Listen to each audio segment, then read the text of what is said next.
नमस्कार, नवप्रभा लाइव देख रहे हैं आप। आपके साथ मैं हूं नृपेंद्र कुमार मौर्य। आज दो विधानसभा चुनाव के नतीजे आए। महाराष्ट्र में जहां बीजेपी के नेतृत्व वाले एनडीए गठबंधन को जीत मिली, वहीं झारखंड में जेएमएम के नेतृत्व वाले इंडिया गठबंधन को जीत मिली। तो आइए हम समझते हैं कि इन दोनों के जीत के प्रमुख कारण क्या हैं। तो सबसे पहले हम महाराष्ट्र चलेंगे और वहां समझेंगे कि उनके जीत के प्रमुख कारण क्या हैं। जो पहला कारण है वो है प्रधानमंत्री नरेंद्र मोदी और उत्तर प्रदेश के मुख्यमंत्री योगी आदित्यनाथ द्वारा दिए गए दो नारे। एक है तो सेफ है नारा जो नरेंद्र मोदी ने दिया था, और दूसरा नारा कटेंगे तो बटेंगे जो उत्तर प्रदेश के मुख्यमंत्री योगी आदित्यनाथ ने दिया था। इन नारों ने हिंदू एकता पर बल दिया। हिंदुओं ने एकजुट होकर के बीजेपी के नेतृत्व वाले एनडीए गठबंधन को वोट किया। दूसरा कारण है लाडली बहन योजना, जिस योजना के अंतर्गत महाराष्ट्र के महिलाओं को पैसे मिलते थे। महिलाओं ने एकजुट होकर के बीजेपी के नेतृत्व वाले एनडीए गठबंधन को वोट दिया। महिलाओं के ज्यादातर वोट बीजेपी के नेतृत्व वाले एनडीए गठबंधन को गए। तीसरा जो चर्चा चल रहा था कि शिंदे वर्सेस शिंदे है और उद्धव ठाकरे की शिवसेना असली शिवसेना है, तो जो शिंदे की शिवसेना है वो असली शिवसेना है। लेकिन आज महाराष्ट्र की जनता ने तय कर दिया कि एकनाथ शिंदे की शिवसेना असली शिवसेना है।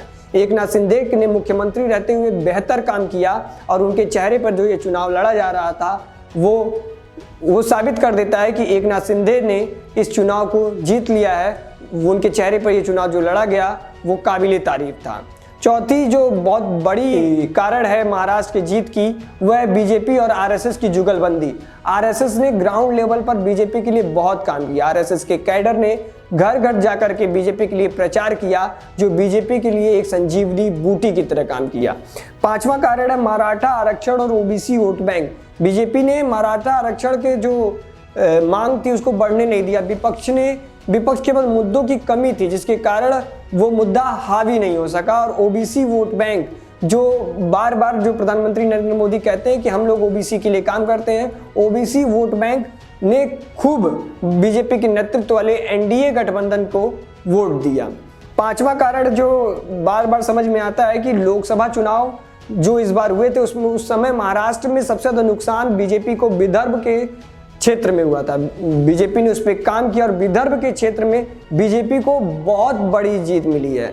विदर्भ ने बहुत इंपॉर्टेंट भूमिका निभाई है बीजेपी के नेतृत्व वाले एनडीए के जीत के लिए। तो ये पांच जो प्रमुख कारण थे वो यही थे कि इन कारणों से बीजेपी को जीत मिली है, बीजेपी के नेतृत्व वाले एनडीए को जीत मिली है। लेकिन अभी एक सवाल जो बाकी है कि अब महाराष्ट्र का मुख्यमंत्री कौन होगा। बीजेपी से देवेंद्र फडणवीस होंगे या शिवसेना से एकनाथ शिंदे, क्योंकि बीजेपी की सीट्स ज्यादा हैं। तो अब ये देखना रोचक है कि चुनाव के बाद महाराष्ट्र में मुख्यमंत्री कौन बनता है।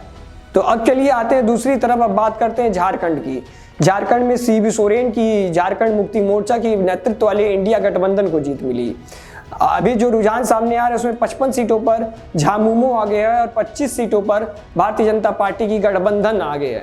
तो समझते हैं कि क्या प्रमुख कारण है झारखंड में झामुमो के नेतृत्व वाले इंडिया ब्लॉक की। तो पहला कारण है कि जो हेमंत सोरेन को जेल में डाला गया वो एक तरीके से भाजपा के लिए, भाजपा की राजनीतिक चाल के लिए उल्टा साबित हुआ। बीजेपी ने सोचा था कि उनको जेल में डालने से बीजेपी को फायदा होगा, लेकिन इससे जो आदिवासी वोट बैंक था वो एक हुआ और उन्होंने हेमंत सोरेन को जमकर वोट किया, उनकी पार्टी को जमकर वोट किया।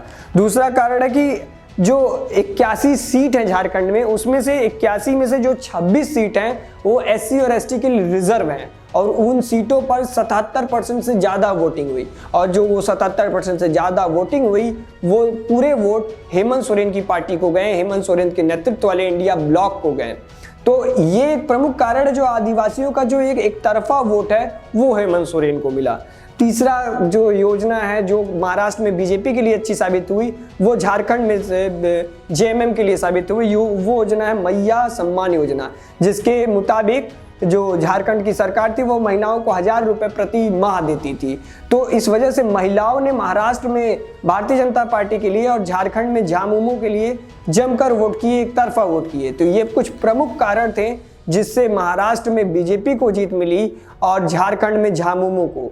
तो अब ये मुकाबला इंटरेस्टिंग, अब ये चुनाव इंटरेस्टिंग होने जा रहा है, खासकर महाराष्ट्र में, जहां पर ये तय करना होगा कि अब महाराष्ट्र का मुख्यमंत्री कौन होगा, देवेंद्र फडणवीस या एकनाथ शिंदे। तो अब आगे की तमाम अपडेट हम आपको देते रहेंगे। देखते रहिए नवप्रभा लाइव और अपने विचारों को, अपने फीडबैक्स को हमारे कमेंट बॉक्स में जरूर पहुंचाते रहिए। वीडियो पसंद आए तो लाइक, शेयर और सब्सक्राइब जरूर करें। धन्यवाद।